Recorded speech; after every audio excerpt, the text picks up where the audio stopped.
Hello and welcome to my first day of 100 Days of Making Comics.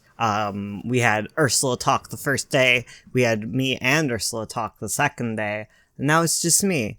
So I'm going to be talking all about writing comics every other day, excluding Saturdays, where usually streaming will happen, but if not, I guess we'll do just a Q&A. So if you have any questions, make sure to leave them in the comments so that they can be answered on our Saturday Q&A/livestream days. Okay? So my plan with this is to give you all an overview on how to write a comic from the very beginning phases to the what the heck do I do with this phases that come after the end bit of writing a comic. And for my personal goals for the 100 Days of Making Comics videos, I'm going to be starting a brand new comic script.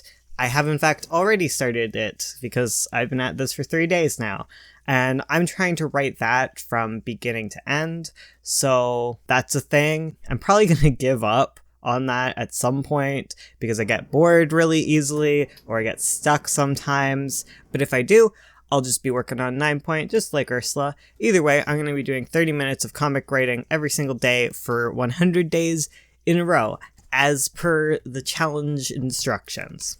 And to kick things off, I'm going to be talking about the very first step in making a creative project, and that is coming up with ideas. It's sort of closely related to the video topic Ursula discussed on Friday, but it's also not like that at all. Because while Ursula talked about creating mood boards to match a story, I'm talking about making a story from thin air entirely. There's nothing to go off of at all. It's just you and your brain. For me, ideas come pretty easy. Meanwhile, finding ideas that I actually want to write about, that can be incredibly hit or miss. But the first thing I look into is deciding what I want to write. While stories sometimes go off of the rails, I mean, they always go off of the rails at some point, it's good to enter the idea process with some idea of what you're trying to create. If you want a short comic, you'll be able to curb your mind from straying away from epic quests, hopefully. And if you want something that is meant to be a comic, it should guide you into thinking about visuals more than prose, I guess. I know I begin turning phrases in my head when I'm imagining a novel, while I'm writing a comic, I tend to start picturing illustrations and just panels that really excite me. Another important aspect of the initial stage of ideation, before I have characters, concepts, settings, etc., is establishing a tone or mood. Again, everything in these early phases can change on a dime, and later it might not suit what you're going for. But I think just as important as knowing the physical constraints of your story, I find that knowing what general mood I want to relay, what sort of story I want to tell, is just as important. I think 90% of my early idea phase is just me sitting around listening to music until I can feel the story I want to tell. Usually early on, I can only do kind of instrumental music for my playlists. I usually listen to soundtracks until I actually have plots and characters. Then I start listening to vocal songs and being like, oh, that is so my character. But before that, I'm just looking to establish a mood. Other ways I do this involve finding other media that resonates, like illustrations, stories, movies, etc. Anything that inspires me and makes me want to write something of my own. I think it's very important to be aware of your influences, and it's better than pretending that you don't have any at all, because creating something completely original is kind of impossible, because you live in a society, man. There are influences in you whether you choose to admit it or not. And knowing what inspires you can help you avoid copying it completely, and it may lead to something more unique in the end. So moving on from that for a second, what beyond the general feeling of a story? How does that become a story? What makes an idea good? Well, the most important part of any idea is following ones that excite you. Whenever I've tried to write to an audience or predict what's popular, or I write a really solid, cool pitch that sounds amazing, and I don't have any interest in it, like, that doesn't go far, okay? Make sure you are aware of what excites you as a writer. And yes, being aware of your problematic tropes is kind of one thing, but avoiding vampires just because you're worried that vampires are overdone is silly. Because if you like vampires, have fun. Indulge in the things that interest you. You're not the only person on the planet who likes vampires. Just find your own take on it, as long as it still excites you. Don't be like, well, vampires in the Wild West, that'd be cool, but you hate the Wild West. Like, you cannot get excited about don't do that, okay?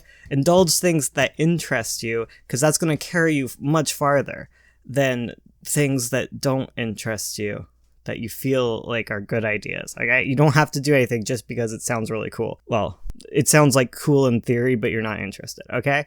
I'll go a little bit into making tropes interesting in a bit, but back to having influences for a second. Write down what about these influences excites you in particular. Like, what about these stories like really resonates with you? Distill them down into those key elements and use those instead of like just blatantly copying the story exactly verbatim. Your favorite story, no doubt, is already borrowing from something else.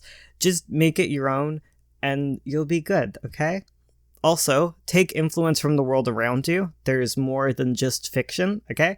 Write about things you know. In other words, don't feel bad about borrowing from your own experience to write your story. It's not a self-insert, okay? It's fine.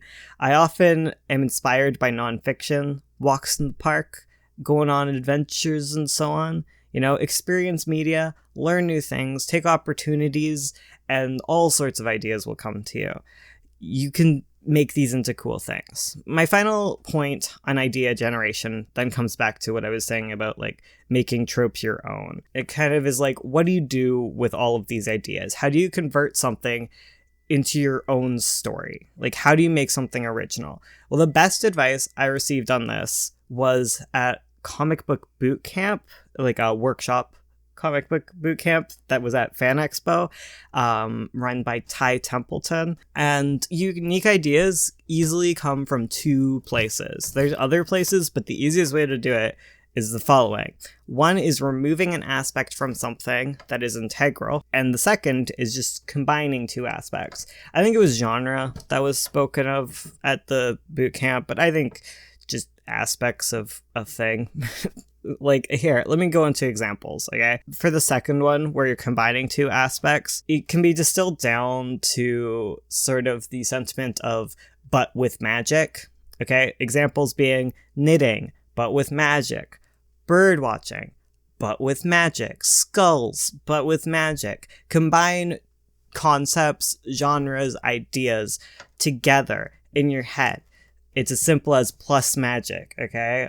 It doesn't have to be magic that is the thing you pair up with stuff. Like, this works for all kinds of stories. The but with magic is just kind of what comes to mind first with me. You can combine anything, but I think the go-to with these is kind of to think of them humorously, but that's where you lean back on the tone and like what kind of tone, what kind of mood you're looking for with your story. Like, you don't have to have an edgy concept to make an edgy story. Just because the certain aspects you combine together sound humorous at first, you can dive deep into them and create any mood that you want with them. Like, don't worry too much about the concept that you're basing things off of. Like, your mood will come through how you tell the story and what you focus on.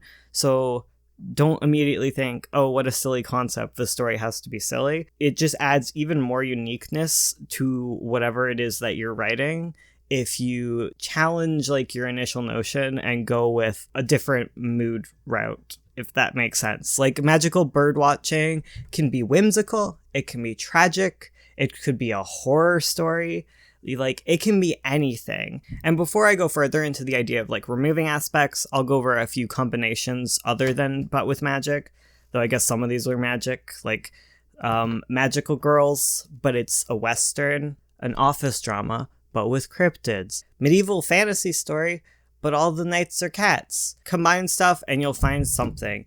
Even if you are into contemporary stories, there's something that you can find. And so Then we'll talk about removing aspects, and I think this applies best to tropes and genres, but consider tropes and such you like, then remove key aspects in a way that changes how they work entirely.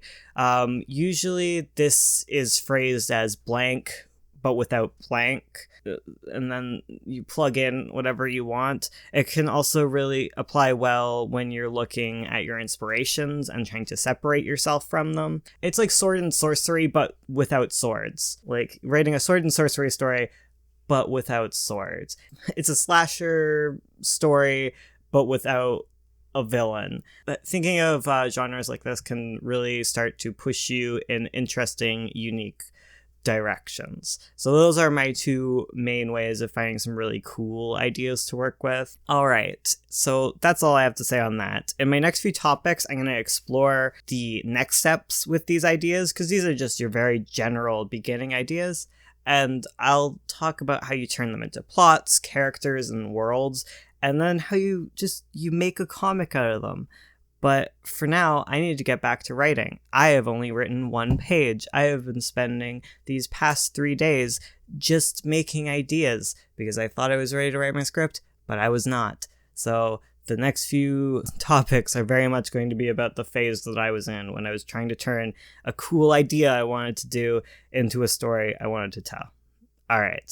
Okay. I need to go. It's Sunday and I want my coffee. And as I'm finishing the story, Ursula has settled down. How dare her?